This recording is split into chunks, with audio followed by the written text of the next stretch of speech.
मध्य प्रदेश विधानसभा चुनाव के बाद बीजेपी में मुख्यमंत्री पद के लिए मंथन चल रहा है, लेकिन सोमवार को यह सस्पेंस खत्म हो जाएगा। 11 दिसंबर को मध्य प्रदेश भाजपा विधायक दल की बैठक बुलाई गई, जिसमें केंद्रीय नेतृत्व द्वारा तय किए गए परिवेश को हरियाणा के मुख्यमंत्री मनोहर लाल खट्टर, ओबीसी मोर्चा के राष्ट्रीय अध्यक्ष के लक्ष्मण और पार्टी की राष्ट्रीय सचिव आशा लाखड़ा की उपस्थिति में नए मुख्यमंत्री का नाम तय होगा।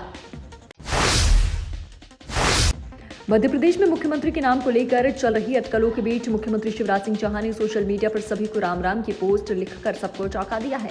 सियासी गलियारों में इसके अलग अलग मायने निकाले जा रहे हैं।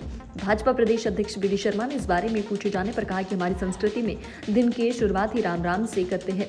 22 जनवरी को जब अयोध्या में भगवान रामलला की मूर्तियों की प्राण प्रतिष्ठा होगी, तब पूरा देश राम राम करेगा। मध्य प्रदेश भाजपा अध्यक्ष बी डी शर्मा ने शनिवार को झारखंड के कांग्रेस सांसद धीरज साहू के ठिकानों पर करोड़ों रुपए की नकदी मिलने पर निशाना साधा। पार्टी के मीडिया सेंटर में पत्रकारों को संबोधित करते हुए बी डी शर्मा ने कहा कि कांग्रेस की गारंटी भ्रष्टाचार की है, तो मोदी की गारंटी में भ्रष्टाचारी नहीं बचेंगे। शर्मा ने कहा कि देश जानता है कि 2 बार लोकसभा चुनाव हार चुके धीरज साहू को कांग्रेस ने राज्यसभा सांसद क्यों बनाया। उन्होंने कहा कि कांग्रेस करप्शन और कैश एक दूसरे के पर्यायवाची बन गए हैं। धीरज साहू राहुल गांधी और सोनिया गांधी के एटीएम बन गए हैं। इस हिसाब से तो गांधी परिवार विश्व का सबसे बड़ा भ्रष्टाचारी परिवार साबित होता है। राहुल गांधी जी ऐसे कितने आर्टिस्ट हैं कांग्रेस में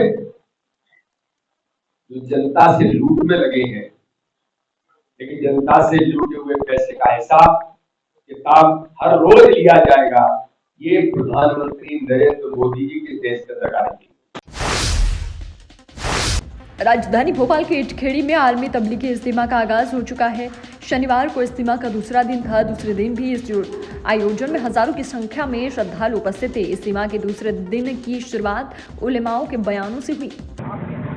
इज्तिमा जो है हमारा 8 तारीख से शुरू हो चुका है। आज इसका दूसरा दिन है। हिंदुस्तान के अंदर की काफ़ी लोग आ चुके हैं, 1.5 लाख तकरीबन आ चुके हैं और इनके आने की उम्मीद है, क्योंकि दुआ परसों होगी पीर के दिन, तो ये मजमा तो आता रहेगा। इसकी तादाद रोज़ बरोज़ बढ़ती रहेगी। जहाँ तक विदेश से ताल्लुक़ है, उसमें तकरीबन 20 मुल्कों के लोग आ चुके हैं। वो तकरीबन 200 हैं। उसमें किर्गिस्तान के सबसे ज़्यादा तकरीबन 100 मेहमान हैं। फिर है सऊदी अरेबिया का है, टूनिस का है, गाम्बिया के हैं, इंग्लैंड के हैं, फ्रांस के हैं, तुर्की के हैं, बांग्लादेश के हैं, बर्मा के हैं और भी मुल्कों के हैं लोग जो आए हुए हैं। ये सब जो है मिलके सिस्टम को कामयाब बनाने की सब कोशिश चल रही है।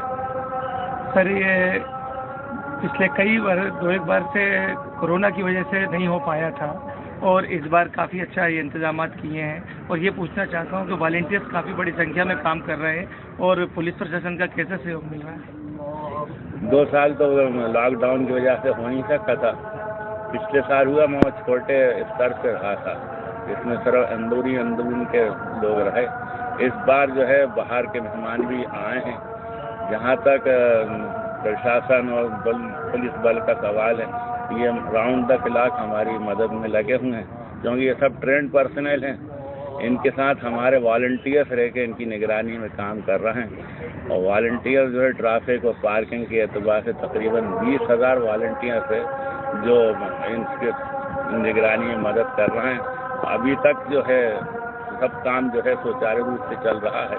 किसी किस्म की कोई ऊंच नीच नहीं हुई है और सब स्मूथली वर्क हो रहा है, मिलजुल के कर रहे हैं। सर, देश के कोने कोने से धर्मगुरु आए हैं, यहाँ से क्या संदेश दिया जा रहा है इंसानियत को? जितने भी धर्मगुरु तशरीफ लाए हैं, सबका एक ही संदेश है कि हम सब जो है मिलजुल के रहें, भाईचारे के साथ रहें और कोई भी धर्म जो है किसी किस्म की वो नहीं बताता, बल्कि सबकी एक ही तालीम है कि हम सब जो है धरती पे जो है भाई भाई बन के रहें। हम सब एक ही उसके औलाद हैं, आदम के, हव्वा के। हाँ, थोड़े से पहचान के एतबार से अलग अलग हो गए, माँ सब मालिक एक ही है। हम सब की कोशिश है कि हम सब मिलजुल के पूरे रहें ताकि हम जो है अच्छी तरह से जिंदगी बसर कर सकें। शुक्रिया, थैंक यू। सुबह फजर की नमाज के बाद मौलाना इलियास साहब ने अल्लाह और इंसान की मिसाल एक कारीगर और मशीन से करते हुए कहा कि जिस तरह कोई मशीन बनाई जाती है तो उसके इस्तेमाल के लिए एक बुकलेट तैयार की जाती है। इस बुकलेट में बताए गए तरीकों से मशीन को चलाना आसान होता है। इसी तरह अल्लाह ने इंसान को बनाया और उसके व्यवस्थित संचालन के लिए कुरान भी दिया। कुरान में बताए गए तरीके से चलने पर इंसान रूपी मशीन कामयाब और उसके इतर चलने पर उसमें खराबी आना लाजमी है। विमेंस प्रीमियर लीग के सीजन 2 के लिए ऑक्शन मुंबई में हुआ। काशवी गौतम सबसे महंगी अनकैप्ड प्लेयर बनी। उन्हें गुजरात जाइंट्स ने बेस प्राइस से 20 गुना ज्यादा कीमत देकर 2 करोड़ रुपए में खरीदा। काशवी की बेस प्राइस 10 लाख रुपए थी। ऑस्ट्रेलिया की एनाबेल सदरलैंड को भी 2 करोड़ रुपए में दिल्ली कैपिटल्स ने खरीदा है। वह सबसे महंगी विदेशी प्लेयर है। ऑक्शन में 5 प्लेयर की कीमत 1 करोड़ से ज्यादा रही। काश्मीर से पहले अनकैप्ड वृंदा दिनेश मौजूदा ऑक्शन की पहली भारतीय करोड़पति खिलाड़ी बनी है।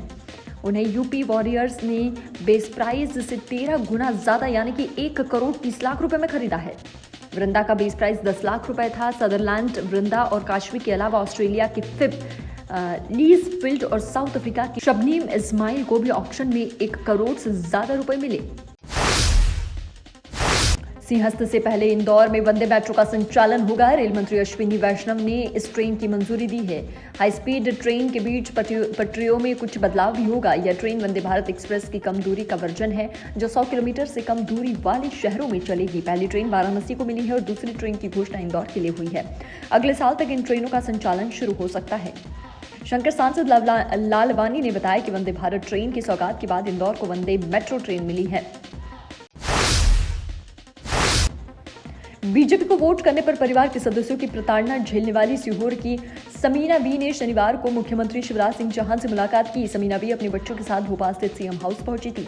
समीना बी ने अपने साथ हुई मारपीट की पूरी घटना की जानकारी मुख्यमंत्री शिवराज सिंह चौहान को दी। उन्होंने सीएम को बताया कि आपने मेरे और मेरे परिवार की चिंता की है, इसलिए मैं आगे भी बीजेपी को वोट दूंगी। इस मुलाकात में मुख्यमंत्री चौहान ने समीना का हाल जाना और उसे सुरक्षा देने का भरोसा दिया।